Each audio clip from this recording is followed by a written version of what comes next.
लोग जो सत्ता में बैठे हैं, जो सरकार में बैठे हैं, वो रोज कोई ना कोई ऐसी योजना को लेकर आ रहे हैं जिससे संविधान की ताकत को कमजोर कर सके। कभी सामने से प्रयास होता है, कभी पीछे से प्रयास होता है। आप ये देखिए, अगर संविधान नहीं होगा तो हम जैसे लोग जो पिछड़े हैं, जो अल्पसंख्यक हैं, जो दलित हैं, जो वंचित हैं, जो शोषित हैं, उनकी सुरक्षा कोई नहीं कर सकता।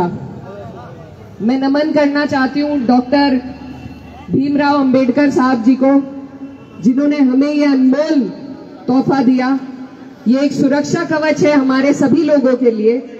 इसी से हमें हमारे अधिकार मिलते हैं नागरिक के तौर पर सर उठा के इस देश में जीने के लिए। आज ये सरकार हमें ऐसी स्थिति में लाकर खड़ा कर दिया है कि हमें खुद ही अपने संविधान की सुरक्षा करनी पड़ रही है। जो चीज हमारे लिए सुरक्षा कवच के तौर पर बनाई गई थी, उसकी सुरक्षा का दायित्व भी आज हमारे ऊपर डाल दिया है। ये ऐसी बेईमान सरकार है। तो इस सरकार को, इसकी नीयत को हमें करारा जवाब देना है। ये आज हम और आप सब मिलकर यहाँ से संकल्प करते हैं, क्योंकि जब तक हम बदलाव नहीं करेंगे, जब तक हम इस सरकार को नहीं बदलेंगे, तब तक ये इसी तरह के नियम लाती रहेगी।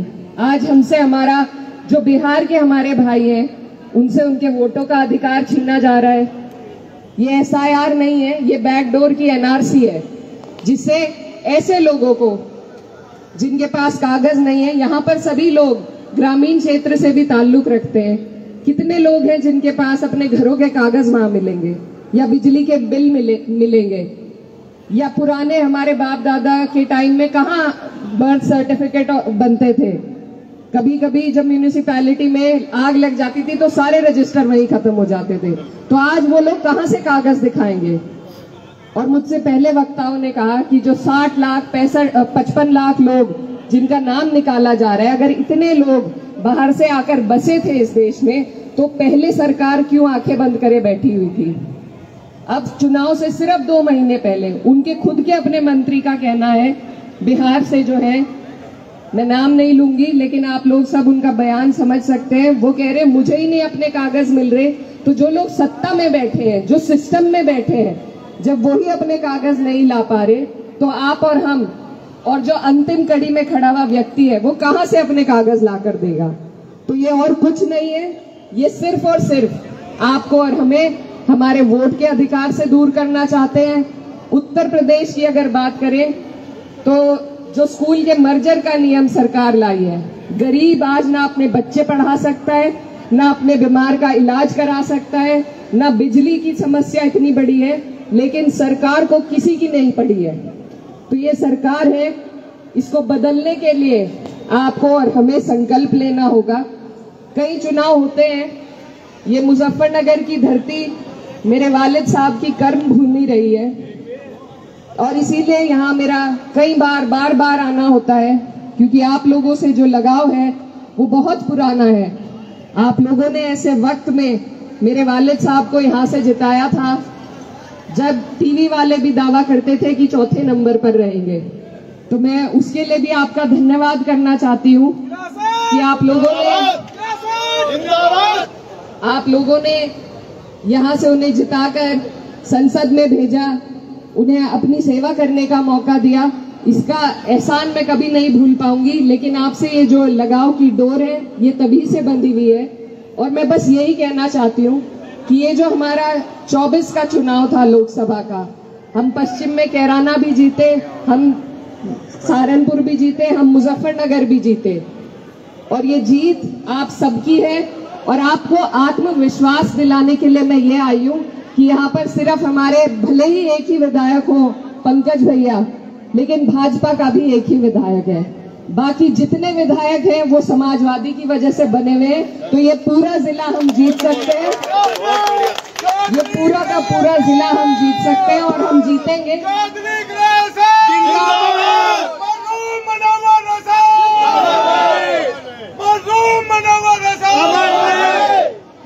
हमारा जो जिला है इसमें 6 सीटें हैं, समीकरण सब आपके सामने है।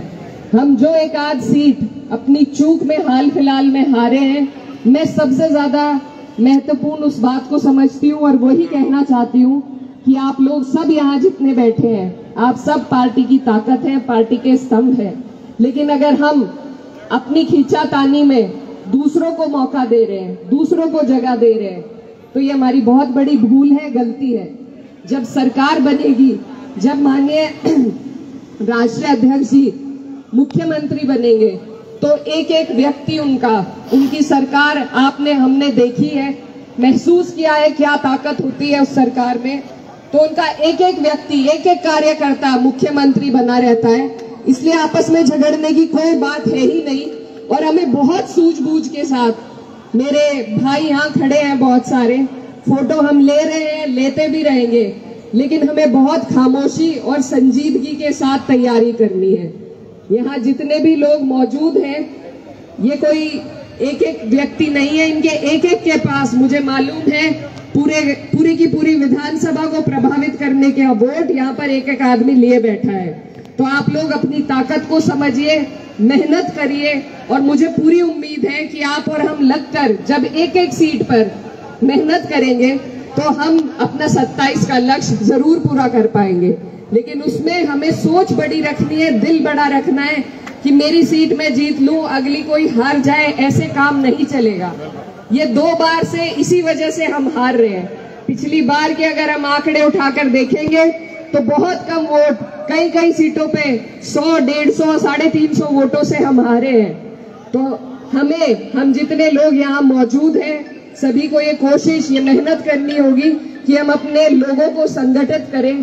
टिकट चाहे किसी का भी हो, चुनाव चाहे कोई भी लड़े, आपका हमारा लक्ष्य होना चाहिए सरकार बनाना। क्योंकि अगर इन्हीं बेईमानों की सरकार रही तो आप और हम इसी तरीके से परेशान रहेंगे। हमारे जीने में, हमारे आगे बढ़ने में कोई सुधार नहीं आ पाएगा।